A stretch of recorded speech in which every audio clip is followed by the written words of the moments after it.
నమస్తే ప్రజలరా, last 24 hours news number 72 కి స్వాగతం. ఇవాళ డేట్ మార్చ్ 5, 2026. సో ఇప్పటిదాకా లాస్ట్ 24 అవర్స్ లో ఏం జరిగిందో తెలుసా? అయితే ఈ వీడియోని మీరు ఖచ్చితంగా చూడాల్సిందే. ఫస్ట్ వచ్చేసి గుజరాత్ ప్రభుత్వం ఒక కొత్త రూల్ తీసుకొచ్చింది. అదేంటంటే ఇకపై ఆ రాష్ట్రంలో ఎవరైనా రిజిస్టర్ మ్యారేజ్ చేసుకోవాలి అంటే వాళ్ళకి ఖచ్చితంగా పేరెంట్స్ పర్మిషన్ ఉండాలి. అంటే పెద్దల్ని ఒప్పించి చేసుకునే పెళ్లికి అవసరం లేదు, కానీ ఎవరైతే లేచిపోయి పెళ్లి చేసుకుంటా అంటారు కదా, వాళ్ళ కోసమే ఈ రూల్ ని తీసుకొచ్చారు. ఎందుకంటే ఈ మధ్యన ఆ రాష్ట్రంలో జిహాదీ పెళ్లిళ్ళు, బలవంత పెళ్లిళ్ళు ఎక్కువైపోతున్నాయని అమ్మాయిల్ని కాపాడడానికి ప్లస్ సనాతన ధర్మాన్ని కాపాడడం కోసం ఈ నిర్ణయం తీసుకున్నారు.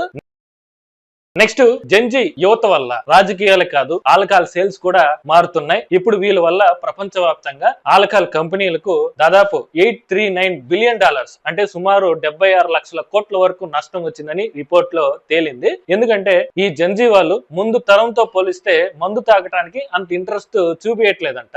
మందు కంటే హెల్త్ కి ఎక్కువ ఇంపార్టెన్స్ ఇస్తున్నారంట. అందుకే ఇంత నష్టం వచ్చిందని కంపెనీలు తెలియజేస్తున్నాయి. అంటే ఇక్కడ ఈ బిజినెస్ ఓన్లీ ఈ 80s 90s అంతకు ముందు ఉన్న వాళ్ళ వల్లే జరుగుతుందన్నమాట. నెక్స్ట్, కేంద్ర ప్రభుత్వం రీసెంట్ గా భారత్ టాక్సీ అనే యాప్ ని తీసుకొచ్చిన విషయం మీకు అందరికీ తెలిసే ఉంటుంది. ఇప్పుడు ప్రస్తుతానికి గుజరాత్, ఢిల్లీలో ఈ సర్వీసెస్ అందుబాటులో ఉన్నాయి. అక్కడ సక్సెస్ అయితే దేశవ్యాప్తంగా విస్తరిస్తామని తెలియజేశారు. అయితే ఈ యాప్ నుంచి అమిత్ షా గారు ఒక స్కీమ్ తీసుకొచ్చారు. ఈ భారత్ టాక్సీలో 500 రూపీస్ పే చేసి మెంబర్షిప్ తీసుకుంటే కంపెనీకి వచ్చే లాభాల్లో 80% వరకు డ్రైవర్స్ కి పంచుతామని ప్రకటించారనమాట. అయితే అది ఎలా, హౌ? ఈ యాప్ లో ఫస్ట్ 3 years వరకు కమిషన్ తీసుకోకుండా అమౌంట్ మొత్తం డ్రైవర్స్ కి ఇస్తారు. ఆ తర్వాత కంపెనీకి వచ్చిన లాభాలు బట్టి ప్రాఫిట్స్ ని అందరికి షేర్ చేస్తారనమాట.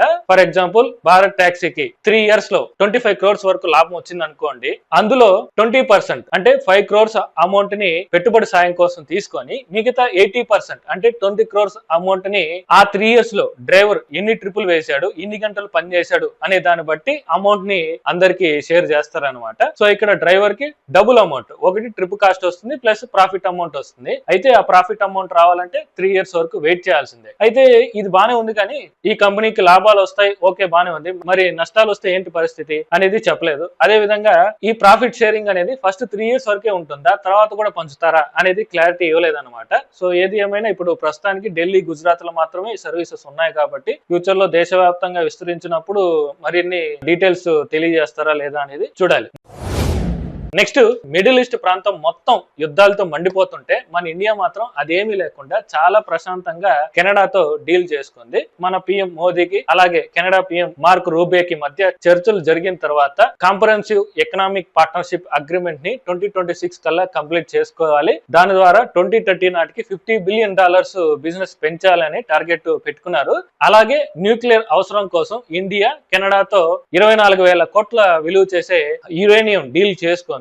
సో దీంతో 2047 నాటికి న్యూక్లియర్ ఎనర్జీ సామర్థ్యాన్ని 100 gigawatts కు పెంచాలని టార్గెట్ పెట్టుకున్నారనమాట. ఈ ఒక్క విషయంలోనే కెనడాతో ఇండియా ఒప్పందం చేసుకుంది. మిగతా వాటిలో చర్చలు జరిగాయి. భవిష్యత్తులో ఫ్రీ ట్రేడ్ డీల్ కూడా జరగచ్చు.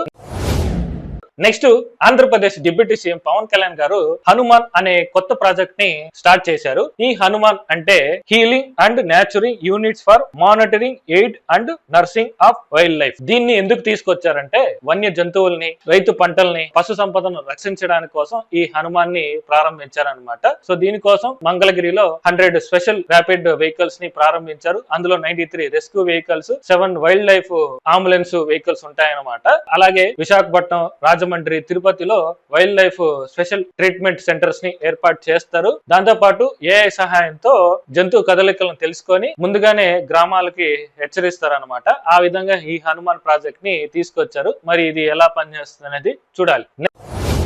నెక్స్ట్, యుఎస్ఏ, ఇజ్రాయెల్, ఇరాన్ కి మధ్య యుద్ధం స్టార్ట్ అయ్యి 6 రోజులు అవుతుంది. అయితే ఇప్పటి వరకు ఉన్న లేటెస్ట్ అప్డేట్స్ చూసుకుంటే ఇరాన్ సుప్రీం లీడర్ ఖమేనీని చంపేసిన తర్వాత ఇరాన్ కి టెంపరరీ లీడర్ గా అజాతుల్లా ఆరిఫ్ ని నియమించారు. అయితే నియమించిన కొన్ని గంటలకే అతన్ని లేపేశారు. ఆ తర్వాత డిఫెన్స్ మినిస్టర్ గా సాహిద్ మజీద్ ని నియమిస్తే అతన్ని కూడా లేపేశారు. ఇప్పుడు ఇరాన్ కి సుప్రీం లీడర్ గా ఖమేనీ రెండో కొడుకైన మొజ్తబా ఖమేనీ నియమించారనమాట. ఇతన్ని ఎన్ని రోజుల్లో లేపేస్తారు అనేది చూడాలి. ఎందుకంటే ఆల్రెడీ ఇజ్రాయెల్ వార్నింగ్ ఇచ్చింది, ఎవరైనా ఇరాన్ కి సుప్రీం లీడర్ అయితే వెంటనే లేపేస్తామని. మరి ఏం జరుగుతుంది అనేది చూడాలి. ఇంకా ఇజ్రాయెల్ చేసిన దాడిలో ఇరాన్ లోని మీనాబు సిటీలో ఉన్న ఒక్క స్కూల్లో పూర్తిగా కూలిపోయిందన్నమాట. దీంతో 180 మంది చనిపోయారు. అందులో 125 మంది 7 నుంచి 12 సంవత్సరాల వయసు ఉన్న చిన్న పిల్లలే అనమాట. అది కూడా ఆడపిల్లలే మొత్తం.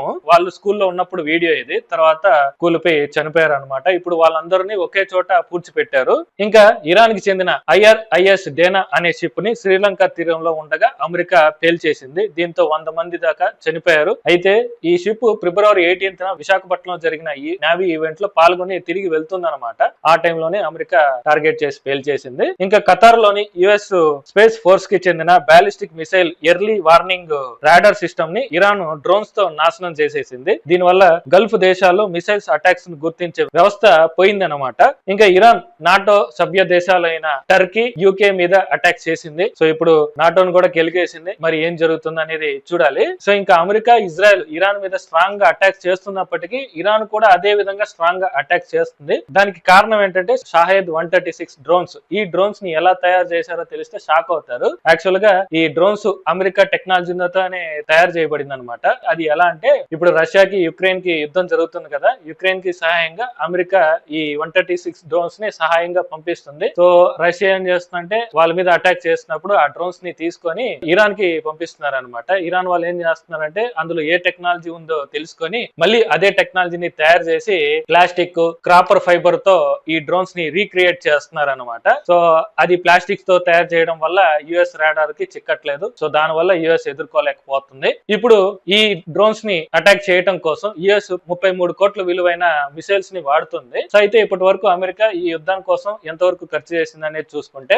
ఈ యుద్ధం స్టార్ట్ అయింది ఫిబ్రవరి 28న. ఆ ఒక్క రోజు 13,000 కోట్ల వరకు ఖర్చు చేసింది. ఇప్పుడు 6 రోజులైంది. సో లెక్క పెరిగి ఉంటుంది. ఇంకా 4 వారాల వరకు ఉంటుంది ఈ యుద్ధం. సో అప్పటి వరకు జాగ్రత్తగా ఉండాలని ఇరాన్ ప్రజలకి హెచ్చరించాడు అనమాట మన ట్రంప్ తాత. సో 4 వారాలంటే ఇంకా లెక్క పెరుగుతుంది. సో మాక్సిమం అమెరికా దివాలా తీసే పరిస్థితికి వస్తుంది. సో అయితే ఈ యుద్ధంలో ఇప్పటి వరకు ఏ దేశంలో ఎంతవరకు చనిపోయారు అనేది చూస్తే ఇరాన్ కి చెందిన వాళ్ళు 1097 మంది చనిపోతే 971 మంది గాయపడ్డారు. అమెరికాకి చెందిన వాళ్ళు 6 చనిపోతే 18 మంది గాయపడ్డారు. UAE అయితే 3 చనిపోయారు, 68 మంది గాయపడ్డారు. ఖతర్ 16 మంది గాయపడ్డారు. కువైట్ 4 చనిపోతే 35 మంది గాయపడ్డారు. బెహ్రెయిన్ 1 చనిపోతే 4 గాయపడ్డారు. ఇరాక్ 11 మంది చనిపోతే 5 గాయపడ్డారు. ఇజ్రాయెల్ 13 మంది చనిపోతే 1325 మంది గాయపడ్డారు. ఇంకా లెబనాన్ లో అయితే 50 మంది చనిపోతే 335 మంది గాయపడ్డారు అనమాట. ఇది ఇప్పటి వరకున్న ఇరాన్ వార్ అప్డేట్స్ అయితే ఇవి. సో ఇది లాస్ట్ 24 అవర్స్ లో జరిగిన ట్రెండింగ్ న్యూస్ అయితే ఇవి. హోప్ మీకు వీడియో నచ్చిందని అనుకుంటా. నచ్చితే ఒక లైక్ చేయండి. ఇలాంటి అప్డేట్స్ కోసం పగడాల ఛానల్ సబ్స్క్రైబ్ చేసుకోండి. మరో కొత్త వీడియోతో మళ్ళీ కలుద్దాం.